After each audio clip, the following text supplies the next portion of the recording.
Alright, in the previous segment of the video, I showed you before putting all the pins in and the return spring, so I got all that in. So the end result is the shoes are drawn in, and the clearance between the shoe and the drum is this right here.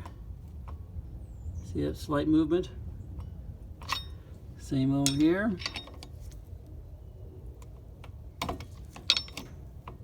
Alright, so we're in good shape there. Now then, return spring for the handbrake mechanism.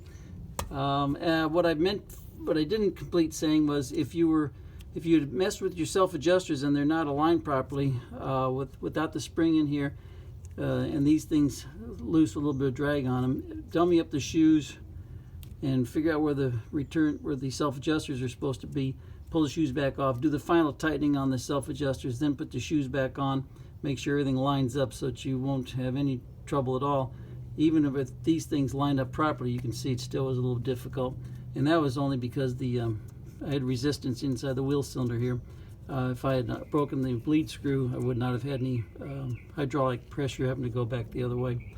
So now I'm going to see if everything works. So we pull the tape off. And in terms of the shoes, if these are glazed, just take you some 50 or 36 grit sandpaper like you use on sanding wooden floors, and sand these things, scrub them up, and get the glaze off of them. You can see these are good looking shoes, and the proof is going to be this drum goes on because that's where it came off in the first place.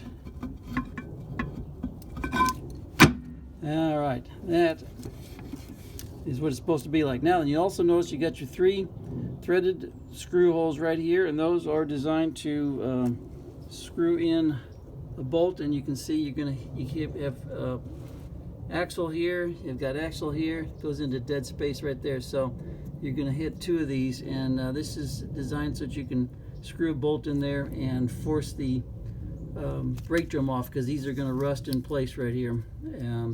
But clean out your threads before you screw in your 8x125 bolt to make sure you don't bugger up the threads in the drums.